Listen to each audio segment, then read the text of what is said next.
would do my normal grace and peace, you guys, but we don't have time for an intro today. We need to talk about Jim Clyburn. Guess who's back again? And I'm committed to talking about Jim Clyburn because when you look at what has happened in South Carolina's 6th Congressional District, what you'll witness is that is not just politics, okay? First of all, you got a whole lot of crime, you got a whole lot of poverty, you got a whole lot of government dependence.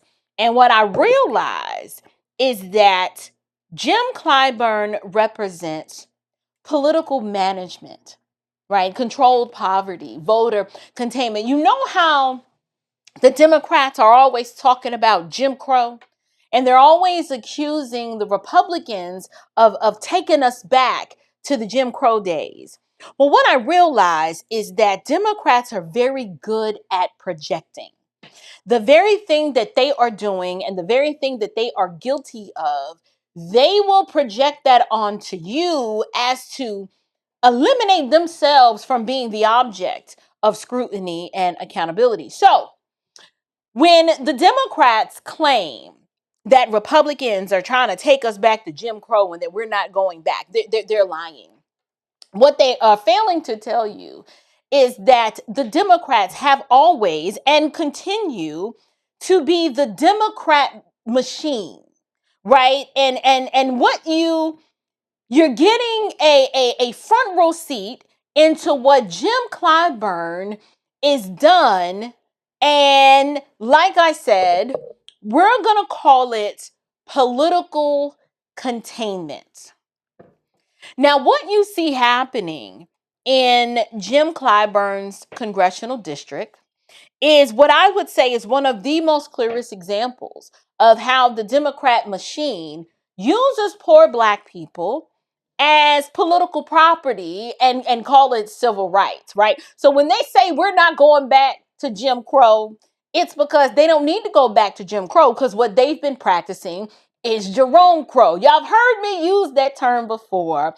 Jim Crow is now Jerome Crow in blackface. And this is the part that should make everybody kind of just sit up and pay attention. You got Jim Clyburn, who I am going to call the chief overseer of the modern Black political plantation. This man didn't just accidentally remain in power for over 30 years. No, he has strategically secured power, protected power, and there was this little obscure article written in ProPublica that I found. I just came across it and I said, well, look at here. Isn't this interesting? This article reported that when South Carolina was redrawing their congressional maps after the 2020 census, Jim Clyburn's people, like people who worked for him, one of his own aides, consulted with the Republican mapmakers for the sole goal of helping shape the lines around Clyburn's district. Now, when I read that, I said, well, wait a minute. Why would a Democrat consult with Republican map makers in order to draw lines that favor Democrats? Like, why would a Republican be interested in such a meeting? And why would a Republican work with a Democrat to give a Democrat more power? I said, okay, it's time for me to do a little digging and figure it out. So, you know how Black Democrats are notoriously hypocritical, right? How they spend every election cycle telling their constituents that, you know, the Republicans are racist. And Republicans, these racist Republicans, they are coming for your rights. They're coming to take your stuff. They're coming to get your EBT and your Medicaid and your health care. And they are trying to take you back to Jim Crow. But why is it that they, on one hand, can say that, but when it's time for Jim Clyburn to protect his own seat, suddenly the scary racist Republicans become incredibly useful, and Jim Crow, Jim Clyburn, Jerome Crow, Negro, that is putting together, or should I say brokering, allegedly, secret meetings with Republican map makers that just, I don't know, coincidentally draw maps in such a way that secures him more power and gives him more of a monopoly over the black Democrats in his district. And not just that, but that make it almost virtually impossible for any other Democrat to be competitive and to win. Suddenly, the enemy, the Republicans, have become a useful business partner. I think that is so interesting. It's like suddenly the people that this man is telling you to fear have become people that he could work with behind the scenes to keep himself in power. How does that work? So I need black voters to ask a very uncomfortable question. Here's the question. If Republicans are so racist, why was Jim Clyburn's staff members reportedly super comfortable giving the Republican map makers a hand-drawn map? Like, just get a little map, like, look at here, we got a proposal for you. Here's a hand-drawn map that we want to present to you, and this map represents what Massa Clyburn wants his district to look like. Here you go. Get back with your boy. How is it that something like that actually happened? And if these Republicans are so racist and so dangerous, why did this final map benefit not just Jim Clyburn, but District 1's Nancy Mace as well? That is the part, y'all. That is the part that exposes the whole game. So I told you, I found this article on ProPublica, and they reported that right before this redistricting, right before the census had taken place of 2020, Jim Clyburn's district, y'all, lost about 85,000 people. Jim Clyburn's district is so bad, even poor folks were like, I'm not so poor that I can't get up the hell up out of here. 85,000 people is what's seeded out of this district. And so Jim is like, oh snap, we got to pick up population from somewhere. Where can we get these people? Jim sets his eye on District 1. District 1 at the time was represented by Nancy Mace. Nancy Mace's district was already overpopulated. And it wasn't that it was just overpopulated. Nancy's district was incredibly competitive. Why? A Democrat had won that district in 2018. Nancy Mace runs again, and she wins it back in 2020 by only a little bit. So that means it's a swing district. It can go either way. This was not some untouchable Republican fortress. It means that this is a seat that Democrats could still fight for if they wanted it. But here comes the redistricting. So one of Clyburn's aides goes to the Republican staffers, sets up this meeting, and brings this hand-drawn map that shows what they ultimately wanted the map to look like, according to Clyburn. Like, Clyburn's like, look, I lost these 85,000 people. I need to get them back. Let's go and grab us some black Democrats from Nancy's district, right? And let's move out some of the white Republican leaning precincts. This is why those districts are shaped all weird, because they're trying to loop in the blacks and take out the whites. And y'all want us to believe that Republicans are the ones pushing Jim Crow? Nah, it's these blacks, these Congressional Black Caucus members who are the plantation overseers. They are the ones that are pushing what I'm calling Jim Crow 2.0. They're pushing Jerome Crow, but they're not doing it by themselves. They are getting Republican help. So this is where I got smoke for Republicans too. So the map gets redrawn. They pull in some people from Nancy Mace's district, right? Pull them into District 6. What is the end result of that? Clyburn's district gets safer, and Nancy Mace's district gets safer. And black Democrat voting power outside of Clyburn's district gets weaker. That is what this means. This is not liberation. This is political containment. They purposely packed the voters into Jim Clyburn's district like political cargo. And then when everybody in power got what they needed, Jim Clyburn gets to sit on the throne as the chief overseer over the plantation. Republicans get to protect Nancy Mace's seat, and Democrats kept their civil rights mascot. But you know what? Who suffered? Who do you think suffered in all of this? I'll tell you, poor black voters. Poor black voters is who suffered, and they just got managed like the good little slaves they are. And I'm sorry, I hate to refer to them that way, but I don't know any other kind of imagery that you can use to describe what I just explained to you.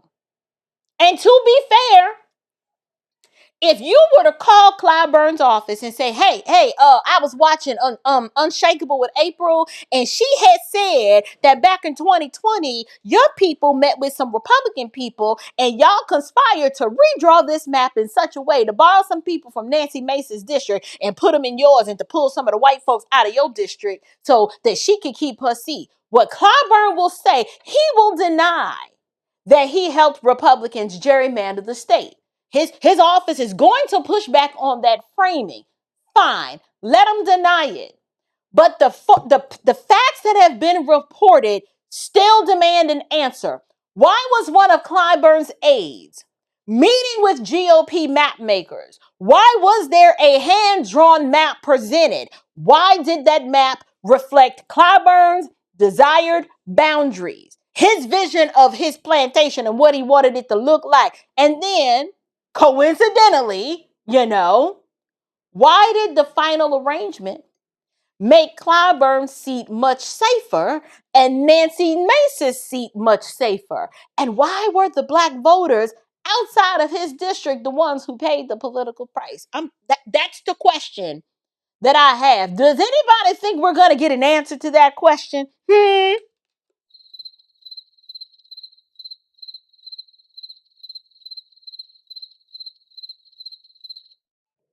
I don't think we are.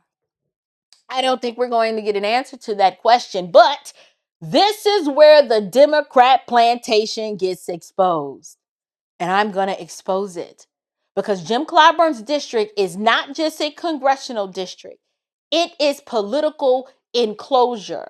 The whole goal is to manage the population, preserve the poverty, because if poor people, if they believe, whether it's true or not that you're fighting for them, they'll just keep voting for you, and they ain't got nothing to lose. They poor anyway.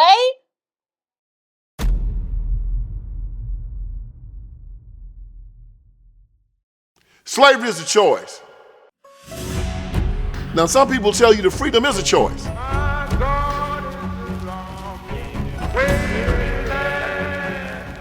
Well, if freedom is a choice, how can slavery not be one?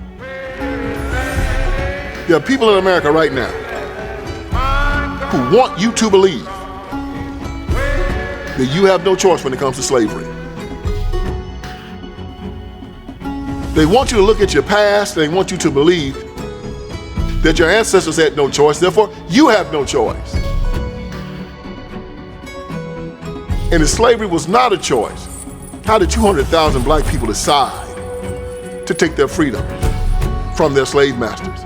By running away or by killing them? Patrick Henry said, "Give me liberty or give me death." They understood the concepts of liberty. They understood the concepts of freedom. And they understood that sometimes, as Thomas Jefferson said, the tree of liberty must be irrigated with the blood of tyrants and patriots. It is his natural manure.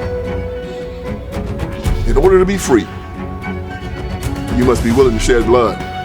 If a robber is going to come into a home, he first must bind the strong man. But if he doesn't bind the strong man will wait and will not allow his house to be shaken up. We must understand this, that freedom is not something that someone gives you. It's something that you accept. and you tell the man who decides to try to take your freedom that this is a death fight. They want you to believe that someone has the power to make you submit to slavery. And submitting to slavery is a sin. One or two things are going to happen here. One thing is you're not going to leave with a slave. One of us is going to die.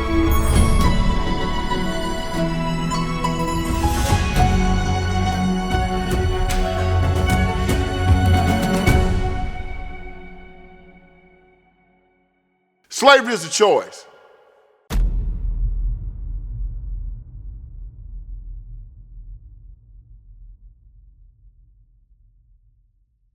This man has been in Congress since 1993. Y'all, that is 30 years. That is 3 decades. That is enough time to have a child, raise a child, that whole child to have a career, and then have a baby of its own. That is 3 decades. That is enough time to transform a district. Enough time to, if he wanted to, he could have attracted industry. He could have improved the schools. That is more than enough time to build an economic engine and to help people move from government dependency to ownership. But has that happened?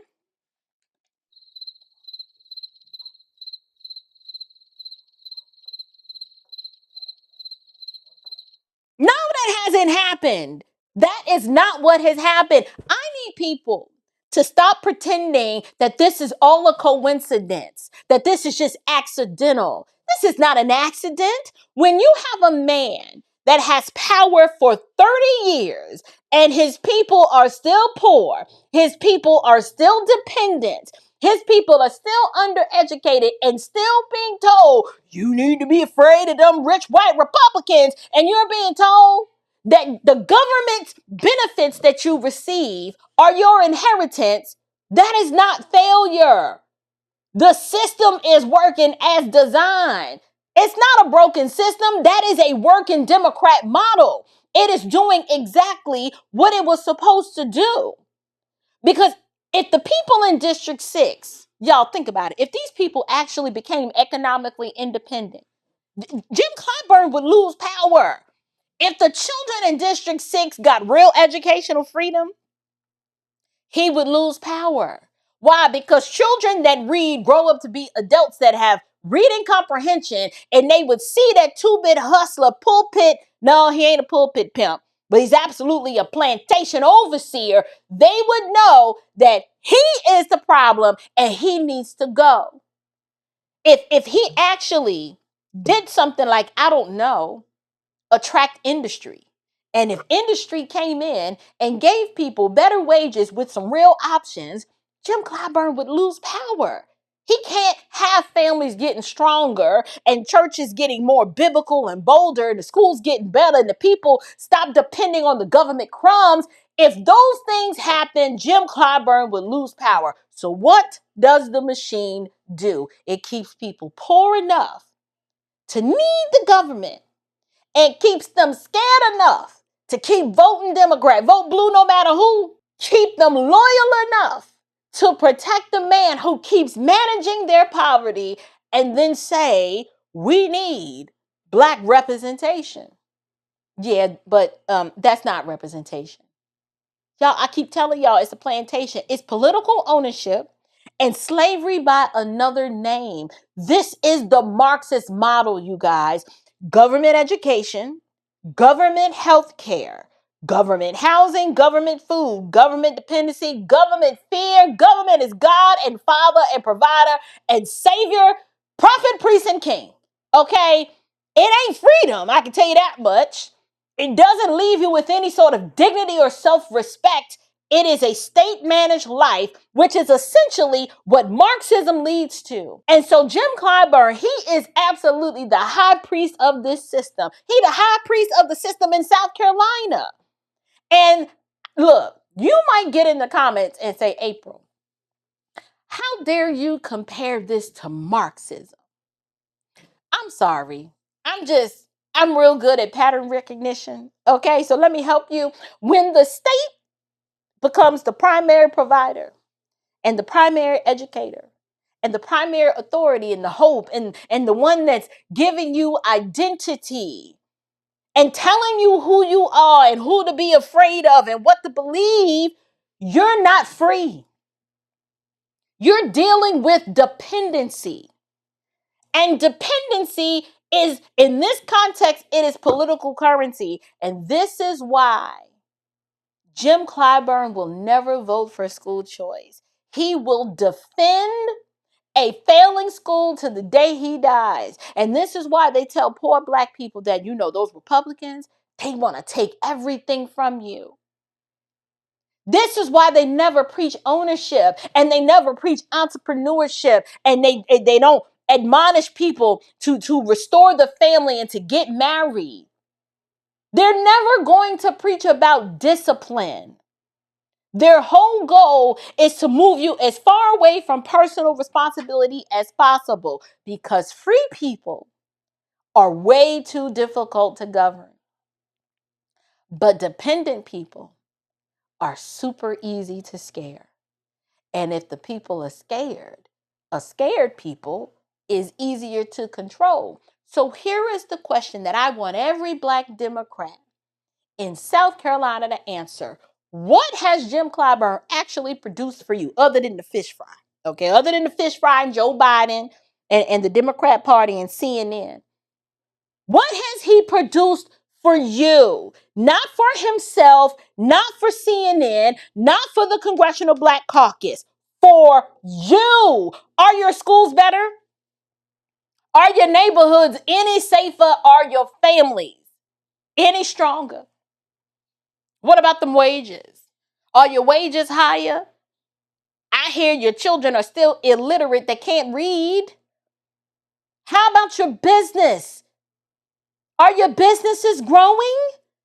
Are your churches more faithful? And is the community more independent or more dependent?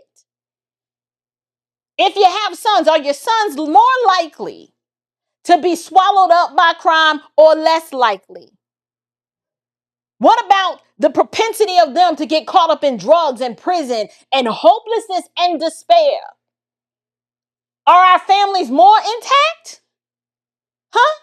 Do you see bright future on the horizon for you anywhere? Because if the answer is no, why is this man still your hero? Huh? Why do you keep rewarding a man for managing the conditions that he never fixes? You keep clapping for the arsonist because he showed up with a water bottle, but everything is still on fire. And he's just like, oh, sprinkle, sprinkle, right? Why do this? So I wanted to cover this quickly because this whole political apparatus where Black Democrat-leaning voters were moved out and packed into Clyburn's district is interesting to me. Yet Clyburn has been telling voters that the Republicans are racist, but yet this whole political arrangement helped Republicans keep power and helped him keep power too. Like, you can't make this up. You really can't. The same people that are telling Black folks that the Republicans are trying to silence your voice participated in a process that weakened your democracy and Black Democrat voting power outside of Clyburn's own district. So tell me again, who is silencing whom? Tell me again, who is using whom? Who is the ones that's selling out Black voters?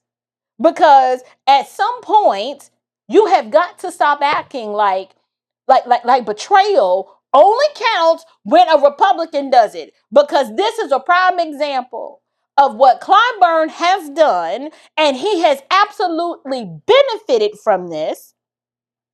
And let's just tell the truth.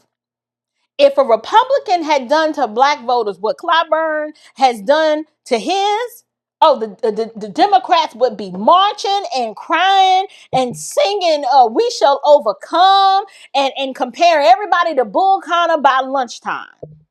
But because it helped Jim, this is what we get.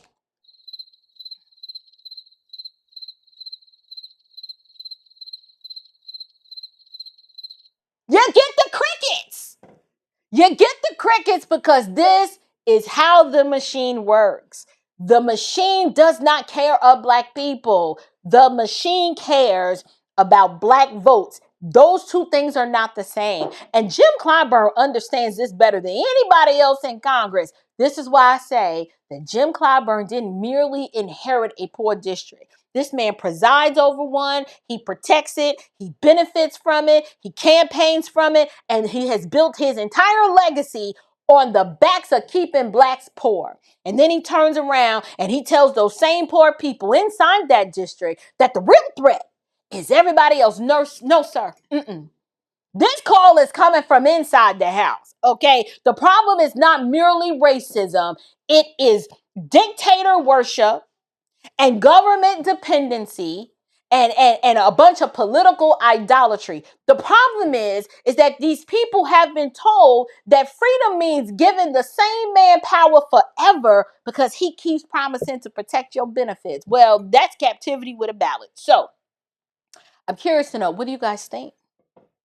I want you to read the ProPublica article and you tell me the likelihood that you believe that that little hand-drawn map made its way into that GOP map drawing session. All you have to do is look at the outcomes of not just Jim maintaining power and winning his district, but look at Nancy Mace going from winning her race by a narrow 1 point to 14 points. How did he siphoned out those blacks from her district and gave some of the whites from his, and he did it so that he could protect himself, strengthen the Republican stronghold, and secure that for Nancy Mace. But in the end, he shut out any other possibility of a black Democrat wanting to run, and he made absolutely sure that the people in his district belong to him. This is why I call them electoral serfs. You are an electoral serf to these people. The people in District 6, are they rejoicing? Are they groaning? Are they flourishing? Are they surviving? Are they free? Or are they managed? So the fruit tells the truth. So let me know what you think down in the box below. Don't forget to check out that ProPublica article. And until next time, you guys, stand firm, stay bold, and above all else, stay unshakable. Grace and peace.